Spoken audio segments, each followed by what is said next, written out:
Well, Friday, cool day, sun's out and in, lots of clouds,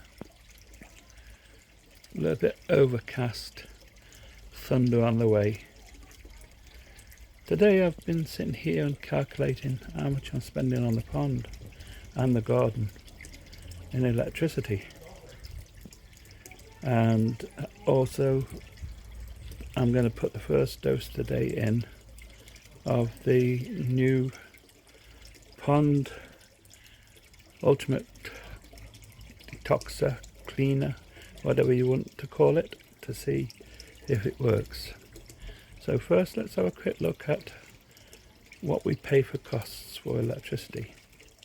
And this is obviously for the United Kingdom and not for other countries, but it surprised me what I was paying out for the pond. So let's have a quick look. First, let's take garden cameras. Cameras on the house are normally around about 8 watts, very low powered, but because they have to be permanently on, the detection, they cost around about £18 a year each to run. So if you have 4 cameras times that by 4, it's not cheap. Lights, although not on all the time, are in standby, so the sensors inside are waiting to switch on. If you take the amount of period of time you do have them on, plus them being on sensor all the time, each light, like this one here, which is a basic 20 watt one, this runs at about £26 a year. So each garden light costs around about £26 a year to run. Not cheap. Now we have the equipment we use on the pond.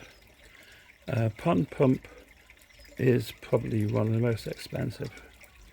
An average cost of a basic 55 watt pond pump is about £124 a year.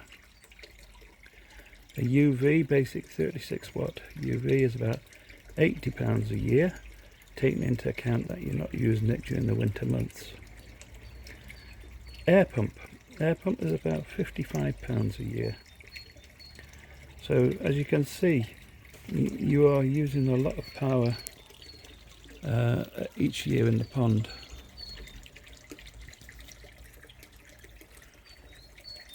So there's no way really you can cut down on that. I looked at solar, putting solar onto the shed, and I worked out I paid something like £300 for the panels. Over the year, savings was going to be minimal and they weren't worth having. Hair pumps would seem to be a good way to go. However, it's not worth buying them unless you have a really big pond complex. For the basic pond, they're not worth buying. So you've got to think about how you can cut down on power. And basically, there's no way you can for the basic pond, because you need the air pump, you need the filtration system, you need the UV filter, and you need the pond pump. And talking about pond pumps, I'm going to look at building a self-replenishing pond, whereby the water will automatically come out of the pond through a ground filter system and then go back into the pond again under gravity. I'll be having a go at building that over the winter. Let's say I'm going to wait until the pond settles down before I do that. But for today, let's have a look at the water quality and let's have a look at what we are going to do. As you can see, I have all the little white bits back again today.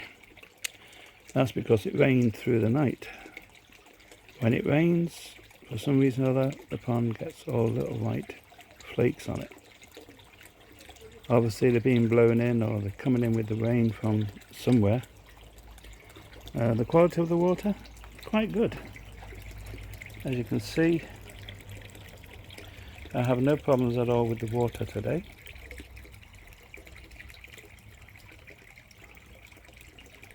I've just done a quick test on the water. These have been standing here all the time I've been talking. So let's have a look. This is ammonia. That's been standing there while I've been speaking. And this one is nitrate.